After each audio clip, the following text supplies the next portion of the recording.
So I got done reading Heidi and Jekyll. I'm sorry, Jekyll and Heidi. I just keep getting the two mixed up for some reason. I just have no idea. But anyway, moving on. So I just got done reading the story from the Goosebumps 2000 series, and I have to say, this is a book that really caught my interest. The only thing is, I'm just sad I didn't read this book sooner. But of course, I was at a time when I got into Goosebumps, got out of it, then got back into it again. This time to stay, and yeah, some of these books that are really worth reading, you kind of feel kind of miserable from not checking them out back when you first should have, when it was appropriate enough for you to start reading them back when you're younger, when good times were there. And then all of a sudden now it's back to, when you're an adult and stuff, and things are not so easy as they were before. But anyway, this book is really good. It's a very suspenseful book that kind of makes you wonder about who really is the beast in the end, but also is a bit traumatic because of our main protagonist Heidi, with her backstory of having lost her parents in a car accident.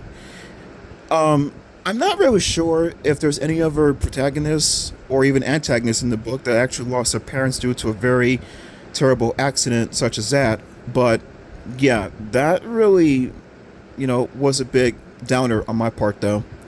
But when she finally gets into the town, to meet her uncle, Uncle Jekyll, of all names, you kind of figured that, things were going to start getting really eerie and creepy and stuff during the time that she got there, because she's in a new town all by herself with family that she's, I guess, not really that close to. And then we have Mariana, who is Uncle Jekyll's daughter, and she's got her issues and stuff, and we don't know quite what's going on until like way later in the book. And it's really about a case of who done it, and Heidi's trying to figure out as to what is really, going on here with the things about the beast. Is the beast really real? And now the beast is revealed to be real. Who is the beast now, actually? At first, I kind of figured, that it was Uncle Jekyll at first, because he has a laboratory and he has the name of Jekyll. Jekyll is the good personality side of Dr. Hyde in this case. But no, it's actually Mariana who is the beast, and that's a big shocker right there to me as well too, especially because you never would think that with the way that she was towards her father, that she was ever the beast at all, as like trying to keep things secret, and I guess even trying to be somewhat sympathetic towards the father and stuff too, as if that he's the one undergoing the transformation. But nope, that's not like that at all. And then I kind of figured the twist at the end was kind of, I don't want to really say like dark humor, but it's kind of like it's, a sad twist of fate. Like, oh, like in that case, like she actually, unbeknownst to Heidi, she bit Heidi, and I'm like to myself, what, this bitch bit me? What the hell, man? I'm gonna turn into a beast because of you? Yeah, that's really sad though. But at the same time, I kind of had a feeling that something was going to not turn out well for Heidi in the end, and sure enough, it didn't.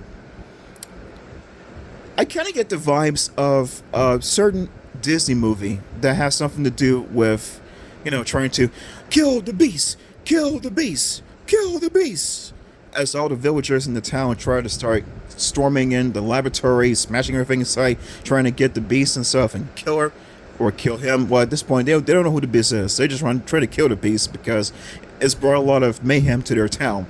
Yeah, but that's, of course, Beauty and the Beast. It just rips the time when the villagers are aware about the beast's whereabouts, and they storm the beast's castle, of course, to try to kill the beast, of course.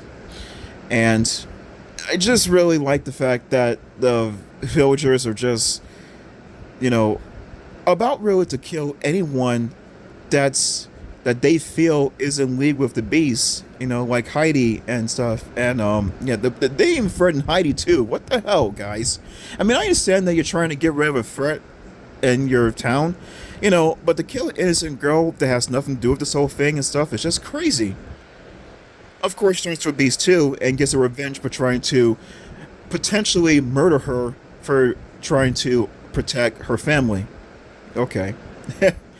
Yeah, but in any case, though, this book was really great from start to finish, and I really have nothing but just good thoughts about it. Good thoughts, good things to say about it, which I already said by this point, though.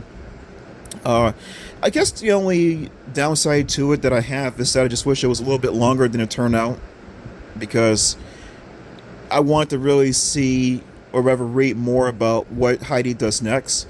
There's another book in the Goosebumps series from Slappy World called Judy and the Beast that has kind of the same format as that, and